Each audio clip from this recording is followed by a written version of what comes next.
Student SBN college of education की online classes में आपका हार्दिक स्वागत है। हमारा विषय हिंदी भाषा शिक्षण और प्रवीणता। आज इसका प्रकरण है मौखिक भाषा शिक्षण के उद्देश्य। कल हमने मौखिक अभिव्यक्ति के बारे में चर्चा की थी कि मौखिक अभिव्यक्ति किन किन के द्वारा संभव होती है। हमारे संकेत है, हमारे उच्चारण है, हमारा जो लिखित रूप है, ये क्या है, मौखिक अभिव्यक्ति के रूप। तो मौखिक भाषा शिक्षण के भी कुछ मुख्य उद्देश्य निर्धारित किए गए हैं। उनके अंदर है कि जिस प्रकार लिखित भाषा में शिक्षण में क्या होती है, जिस प्रकार लिखित भाषा की आवश्यकता है उसी प्रकार क्या हो रही है, मौखिक भाषा की भी आवश्यकता। कि इसमें मौखिक भाषा शिक्षण में क्या है, जिस प्रकार मौखिक अभिव्यक्ति जरूरी है उसी प्रकार क्या है, लिखित अभिव्यक्ति भी। भाषा के दो रूप हैं, मौखिक और लिखित। तो दोनों रूपों में क्या है, जिस प्रकार हमें शिक्षण में क्या भाषा शिक्षण में लिखने की आवश्यकता पड़ती है उसी प्रकार हमें क्या करनी पड़ती है, बोलने की भी आवश्यकता पड़ती है। तो इसका क्या है कि भाषा के दो रूप है, लिखित और मौखिक। तो भाषा में निपुणता लाने के लिए क्या होना चाहिए, हमें दोनों प्रकार की शिक्षा लेनी चाहिए। भाषा में निपुणता यानी हमारे विचारों की स्पष्टता, सुदृढ़ता, सरलता, इसको सही तरीके से व्यक्त करने के लिए हमें क्या करना चाहिए, भाषा में निपुणता होनी चाहिए। यानी हमारे वार्तालाप में क्या होना चाहिए, स्पष्टता, भाषा में निपुणता। तो बच्चों को क्या करवाना चाहिए, उनके द्वारा भाषा को सरल और शुद्ध उच्चारण के लिए इसमें क्या होना चाहिए, शिक्षक को निपुण होना चाहिए। तो बच्चों को वो उसी प्रकार की शिक्षा दे पाएगा। तो मौखिक और लिखित रूप दोनों रूपों में क्या करना चाहिए, बालक को समझाना चाहिए। तो बालक क्या कर रहा है, हमारी भाषा का जैसा हम बोल रहे हैं उनका अनुकरण कर रहा है, तो उसके हमारे अनुसार क्या डल रहा है, उसका वातावरण, उसका पर्यावरण ढल रहा है। तो छात्र भाषा का अध्ययन करे, शब्द भंडार में वृद्धि करे, ऐसी क्षमता में क्या करनी चाहिए, प्रदान करनी चाहिए। अब उसको भाषा का तो बोलने का तो ज्ञान है, साथ साथ लिखने का भी है। तो उसके अंदर हमें और क्या करना चाहिए, भाषा में निपुणता है तो शब्द भंडार में वृद्धि, शब्द भंडार में वृद्धि, व्याकरण का ज्ञान, ऐसी क्षमता क्या करनी चाहिए, क्षमता विकसित करनी चाहिए इनकी शिक्षक को। तो बालक क्या कर पाएगा, आगे बढ़ पाएगा। मौखिक और लिखित अभिव्यक्ति के माध्यम से फिर बालक क्या कर रहा है, आगे पढ़ रहा है, लिख रहा है। तो बालक को क्या है, उसका विकास हो रहा है, उसका व्यक्तिगत विकास।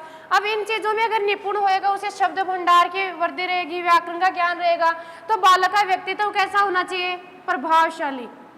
तो एक शिक्षक का व्यक्तित्व प्रभावशाली रहेगा तो बच्चे को क्या आएगा, एक अलग से ज्ञान प्राप्ति होगी। तो बालक का व्यक्तित्व भी कैसा रहेगा, प्रभावशाली। तो बालक को अपने व्यक्तित्व के विकास के लिए क्या करना चाहिए, अपना जो शब्द भंडार है, अपनी जो मौखिक अभिव्यक्ति है, उसको क्या करना चाहिए, प्रभावशाली बनाना चाहिए। तो विद्यार्थियों को अपने मनोभावों की सरलता व स्पष्टता से दूसरों के समक्ष प्रकट, अब जो हमारे विचार हैं, जो हमारे भाव है, हम दूसरों के समक्ष प्रकट करने के लिए हमें क्या होना चाहिए, ऐसा हमके अंदर क्या होना चाहिए, व्यक्तित्व। यानी हम किसी को अपने विचारों को दूसरों को समझा सके, अपने विचार प्रकट कर सके। तो इसके माध्यम से क्या है, विद्यार्थी में वार्तालाप तथा भाषण आदि। अब शिक्षक को क्या करना चाहिए, जब एक विद्यार्थी है तो उसे कक्षा में आगे एक एक को बुलाना चाहिए। ऐसे नहीं कि बच्चों में भेदभाव की भावना उत्पन्न हो, हम एक ही बच्चे पे फोकस करें, दूसरे बच्चे को नज़रअंदाज करें, तो दूसरे बच्चों में क्या आ जाएगी, हीन भावना। तो बच्चों को भाषण है, विभिन्न शैलियाँ है, जैसे विभिन्न प्रकार के सांस्कृतिक कार्यक्रम है, उनके माध्यम से बच्चे को क्या करना चाहिए, आगे आना चाहिए। और बच्चे को हर प्रकार की क्षमता, उसे हर प्रकार का क्षेत्र में प्रदान अवसर देने चाहिए। विद्यार्थियों को स्वाभाविक रूप से बोलने की क्षमता उत्पन्न करना, व्यक्तित्व प्रभावशाली ढंग से व्यक्त करना, ये आदि कुछ ज्ञान हैं जो हमारे मौखिक अभिव्यक्ति शिक्षण के उद्देश्यों के अंतर्गत निहित किए गए हैं। तो मौखिक अभिव्यक्ति शिक्षण के उद्देश्य हम देखते हैं।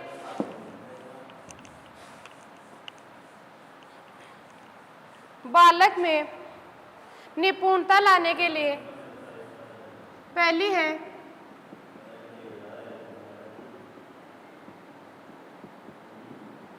बालक में निपुणता लाने के लिए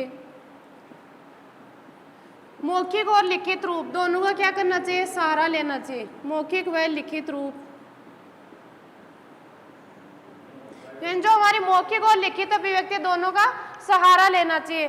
फिर अगला है कि छात्र को क्या करें, भाषा का अध्ययन करें। छात्रों में क्या होना चाहिए, छात्र भाषा का अध्ययन वह शब्द भंडार में वृद्धि। ऐसी क्षमता क्या करनी चाहिए उनके अंदर? विकसित करनी चाहिए, क्षमता का विकास करना चाहिए। छात्र भाषा का अध्ययन और शब्द भंडार में वृद्धि। अगली है विद्यार्थियों में स्वाभाविक रूप से बोलने की क्षमता। विद्यार्थियों में क्या है? स्वाभाविक रूप से बोलने की क्षमता का विकास। पहला है हमारा मातृभाषा, जो हमारी मौखिक भाषा शिक्षण है, उसका उद्देश्य कि बालक में निपुणता लाने के लिए क्या करना चाहिए? मौखिक और लिखित अभिव्यक्ति का सहारा लेना चाहिए। दूसरा है हमारा छात्र भाषा का अध्ययन। सबसे पहले क्या करना चाहिए? छात्र को अपने समाज की, अपने परिवार की, अपने विद्यालय की भाषा का, जो हमारी मातृभाषा हिंदी है, उसका सामान्य ज्ञान होना चाहिए। शब्द भंडार में वृद्धि। ऐसी क्षमता क्या करनी चाहिए? बच्चे के अंदर विकसित करनी चाहिए। और स्वाभाविक रूप से बोलने, अपने अनुसार, जो किसी का देखकर अनुकरण करके जो बच्चा सीख रहा है, उसको बोलने का क्या देना चाहिए? अवसर देना चाहिए। उसको सुनने का, उसको समझने का अवसर प्रदान करना चाहिए। अगला है विद्यार्थी में वार्तालाप तथा भाषण आदि विभिन्न शैलियों से परिचित कराना। विद्यार्थियों क्या है? भाषण, वार्तालाप। विद्यार्थियों में भाषण,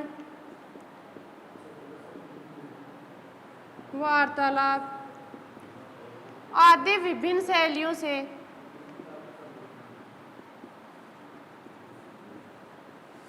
परिचित करवाना।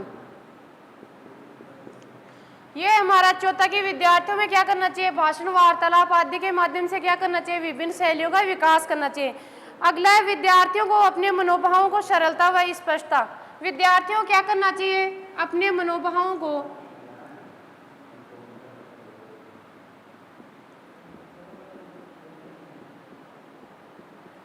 सरलता व स्पष्ट रूप में दूसरों के समक्ष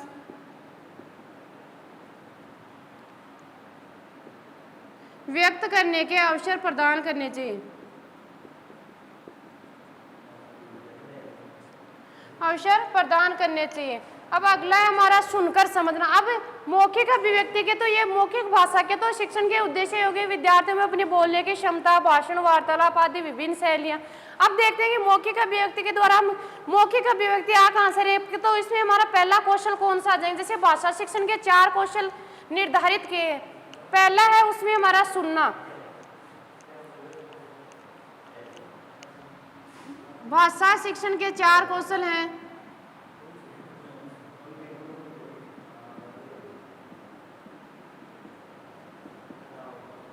पहला है सुनना, बोलना, पढ़ना और लिखना।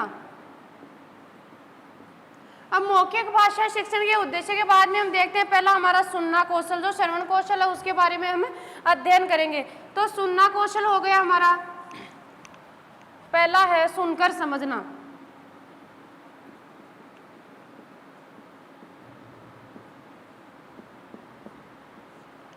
सुनकर सर्वप्रथम बालक क्या होता है? सुनकर समझने पर ही आश्रित होता है, यानी अपने श्रवण कौशल पर आश्रित होता है। क्या करता है वो? कि चारों कौशल जो महत्वपूर्ण है उनमें सबसे पहले किसको बताया गया है? सुनने वाले कौशल को, यानी श्रवण कौशल को। तो इसके अंतर्गत क्या आ जाएगा? बालक जो सर्वप्रथम अपने क्या करता है? जो श्रवण इंद्रिया है, जो हमारे कान है, उनको सक्रिय रखता है। तो उसके अंदर क्या आती है? बच्चे को अपने जो किसी भी चीज की आवाज होती है या कोई व्यक्ति बोलता है उसके आसपास, तो उसे क्या होता है? धीरे धीरे सुनाई देती है। तो फिर थोड़े दिन बाद में क्या होता है? बालक उसको समझने लग जाता है। तो सुनने की प्रक्रिया में क्या होता है? सबसे पहले हमारे अंदर जो फेफड़ों से निकली ध्वनि है, हम किस प्रकार सुनते हैं? हमारे अंदर जो फेफड़े हैं उनके अंदर कोई ध्वनि निकलती है, जो वायु ध्वनि यंत्र है, उसके फलस्वरूप क्या आती है? बाहर आती है। जो हमारी वायु के रूप में क्या आती है? बाहर आती है। अब आगे होता है कि सुनने में विशेष प्रकार की, अब जो हमारी जो वायु की ध्वनि, जो वायु ध्वनि तंत्र से बाहर निकल रही है, उससे क्या है? हमारे एक विशेष प्रकार का कंपन, एक विशेष प्रकार का कंपन या लहरें पैदा हो रही है, जो फेफड़ों से, हमारे फेफड़ों से वायु ध्वनि तंत्र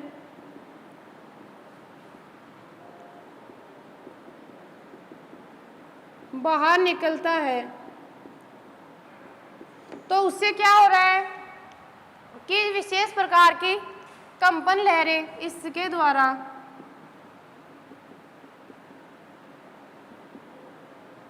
विशेष प्रकार की लहरें कंपन पैदा कर रही है। विभिन्न प्रकार की लहरें कंपन पैदा कर रही हैं। तो लहरें क्या कर रही हैं, हमारे श्रवण इंद्रिय जो हमारे कान है वो उसमें कंपन उत्पन्न करके क्या कर रही है, मध्यवर्ती कान की अस्थियों द्वारा भीतरी कान के द्रव्य पर पड़ती हैं। विशेष प्रकार की लहरें उत्पन्न करके क्या कर रही है, हमारे जो कान है उनके अंदर क्या हो रहा है कि जो श्रवणेंद्रिय में कंपन उत्पन्न करके मध्यवर्ती कान की अस्थियों द्वारा जो हमारे कान के अंदर का भाग है उसके द्वारा क्या हो रहा है, भीतरी कान के द्रव्य पर जो हमारे मध्य का है कान के उसके अंदर जो भीतर पड़ रहा है उसका प्रभाव, तो जिसकी सूचना तंतुओं द्वारा मस्तिष्क में जाती है जिससे हम क्या करते हैं, सुनते हैं।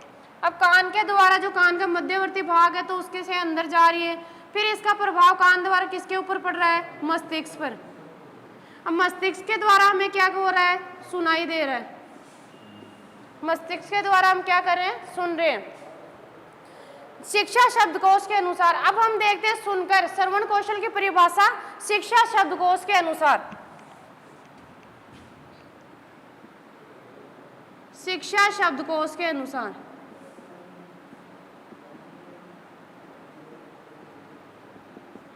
शिक्षा शब्दकोश के अनुसार श्रवण व्यक्त और व्यक्त, जो हमारा सुनने जो हम सुन रहे हैं उसमें हमारा व्यक्त और एक अव्यक्त कि सुन रहे हैं तो हमारा जरूरी नहीं किसी को दिखाई दे रहा, हम संकेतों उच्चारण किसी के माध्यम से भी सुन सकते हैं, यानी समझना। तो अव्यक्त और अव्यक्त व्यवहार प्रतिमानों में चयनित मौखिक व लिखित संकेतों को प्राप्त करने के संबंध में अन्य व्यक्तियों से वार्तालाप करने का गहन अध्ययन क्या है, श्रवण कौशल है। अब शिक्षा शब्दकोश के अनुसार है हमारा जो हमारा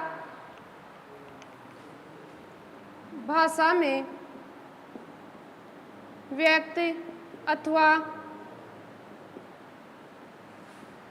अव्यक्त व्यवहार का जो प्रतिमान है, प्रतिमानों को मौखिक और लिखित, जो हमारे चयनित जो दो रूप है मौखिक भाषा के, मौखिक और लिखित, उनके संकेतों को प्राप्त करने के संबंध में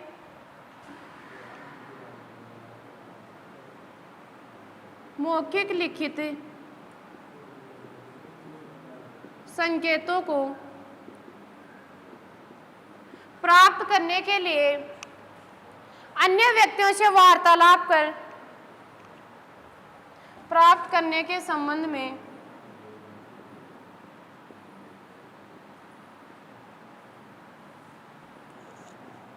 अन्य व्यक्तियों से वार्तालाप कर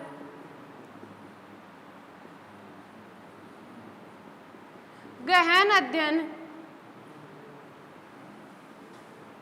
करने की क्षमता प्रदान करते हैं, क्षमता रखते हैं। शिक्षा शब्दकोश के अनुसार हमारी जो इसकी सुनना है श्रवण कौशल की परिभाषा की भाषा में जो व्यक्त और अव्यक्त व्यवहार है हमारा, जो शिक्षक का एक विद्यार्थी के प्रति है, जो बालक का, हम बालक को जो कुछ भी सिखा रहे हैं सुनने के कौशल के लिए उसको तैयार करें, तो व्यवहार के प्रतिमानों को मौखिक और लिखित संकेतों को प्राप्त करने के संबंध में क्या है, अन्य व्यक्तियों से वार्तालाप कर गहन अध्ययन करने की, उस विषय पर क्या है, गहन अध्ययन करने की क्षमता। अगला है हमारा, अब हम कह सकते हैं, अब इसके हमें सुनकर समझने की परिभाषा में हमारे शब्दों में कह सकते हैं किसी व्यक्ति अथवा ध्वनि यंत्रों के द्वारा उत्पन्न की गई सार्थक ध्वनियां, किसी व्यक्ति अथवा ध्वनि यंत्रों के द्वारा उत्पन्न की गई सार्थक ध्वनियां जो हमें क्या कर रही है, श्रवण इंद्रिय हमारी जो कान है उनके द्वारा क्या कर रहा है, हमारे माध्यम से हम क्या कर रहे हैं, ग्रहण कर रहे हैं। क्या होगी इसमें, हमारे जो सार्थक ध्वनि हमारे मुख से निकली हुई किसी व्यक्ति अथवा ध्वनि यंत्रों के द्वारा, किसी व्यक्ति या ध्वनि यंत्रों द्वारा निकली हुई सार्थक ध्वनि जो क्या कर रही है, श्रवणेंद्रियों हमारे जो कान के माध्यम से क्या कर रहे हैं, हम ग्रहण कर रहे हैं सार्थक ध्वनि को श्रवणेंद्रियों द्वारा माध्यम से ग्रहण करना। हमारा सुनने का कौशल की मुख्य परिभाषा हमारे शब्दों में कह सकते हैं कि किसी व्यक्ति या ध्वनि यंत्रों द्वारा निकली हुई सार्थक ध्वनि, जो सार्थक जिसका हमें स्पष्टीकरण समझ में आ रहा हो, श्रवणेंद्रियों के माध्यम से क्या कर रहे हैं, हम ग्रहण कर रहे हैं। अब देखते हैं कि श्रवण कौशल की आधार भूमि, इसका मुख्य आधार क्या है। मुख्य आधार इसका हो गया सुनना। तो सुनना हम किसी दूसरे व्यक्ति के द्वारा क्या कर रहे हैं, कोई सार्थक ध्वनि को क्या कर रहे हैं, कानों द्वारा सुन रहे हैं, कानों के द्वारा ग्रहण कर रहे हैं। तो इसका माध्यम क्या होगी, हमारी श्रवणेंद्रियां। अब इस कौशल की हम आधार भूमि देखते हैं। आधार भूमि के अंतर्गत इसकी जो श्रवणीय, जो सुनने की सामग्री को सुनकर उसका अर्थ ग्रहण करना, इसके अंतर्गत विभिन्न प्रकार के जो छात्रों को में क्या होता है, व्यवहारगत परिवर्तन होता है। भाषा शिक्षण का प्रमुख उद्देश्य हमारा क्या हो गया, यानी इसका मुख्य उद्देश्य या मुख्य कौशल कौन सा हो गया, श्रवण कौशल। इसके द्वारा क्या हो रहे हैं, छात्रों में व्यवहारगत परिवर्तन, छात्रों में व्यवहारगत परिवर्तन। तो सुनकर समझने की योग्यता, छात्रों में विकास, शिक्षक वार्तालाप, वाद विवाद, प्रवचन, भाषण, कविता आदि के माध्यम से हम क्या कर रहे हैं, सुन रहे हैं, किसी चीज को ग्रहण कर रहे हैं। तो बच्चों को हम किस प्रकार शिक्षा दे रहे हैं कि इसके अंतर्गत शिक्षक वार्तालाप, वाद विवाद, प्रवचन, भाषण, आदेश निर्देश, कविता पाठ आदि के माध्यम से बच्चा क्या कर रहा है, ये चीजों को सुन रहा है। तो छात्रों में क्या हो रहा है, अपेक्षित व्यवहारगत परिवर्तन। अब देखते हैं कि हिंदी शिक्षण के द्वारा बालक में सुनने की आदतों का विकास होता है। सुनकर समझने कौशल का महत्व।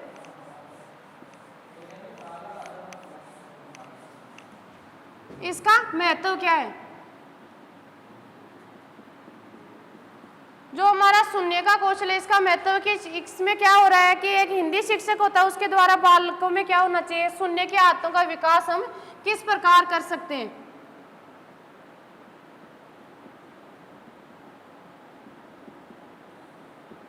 सुनने की आदतों का विकास हम किस प्रकार के, शिक्षक को क्या करना चाहिए, रुचिपूर्ण ढंग से भाषा संबंधी ज्ञान को सिखाने का प्रयास करना चाहिए। पहला क्या है, रुचिपूर्ण ढंग से सिखाने का प्रयास।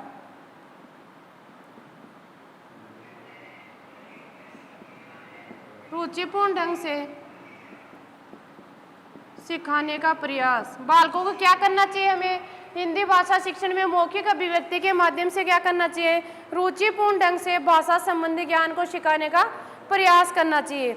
अगला हमारा, इसके लिए शिक्षण अधिगम प्रक्रिया में शिक्षण सामग्री, शिक्षण अधिगम प्रक्रिया में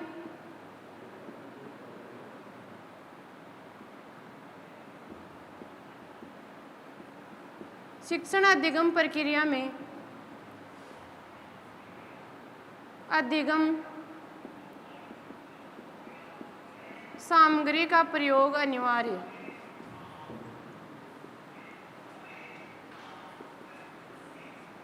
शिक्षण अधिगम प्रक्रिया में अधिगम सामग्री का प्रयोग अनिवार्य।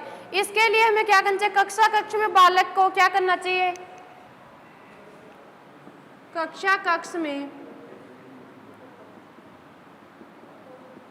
बालक को कक्षा कक्ष की मनोदशा का वर्णन, शिक्षक को क्या करना चाहिए, बालक को बताना चाहिए। कक्षा कक्ष की जो गतिविधियां हमारी, उसके बारे में क्या करना चाहिए, बालक को अवगत कराना चाहिए। शिक्षक को शिक्षण अधिगम में छात्रों की सहभागिता निश्चित करनी चाहिए। शिक्षण अधिगम में क्या है, छात्रों की सहभागिता सुनिश्चित।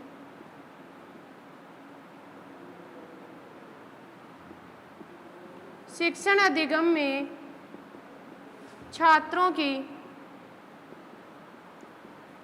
सहभागिता सुनिश्चित करनी चाहिए।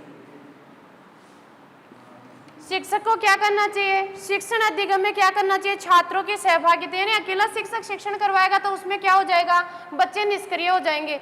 तो इसके लिए क्या करना चाहिए, हमें शिक्षण अधिगम में छात्रों की सहभागिता सुनिश्चित करनी चाहिए।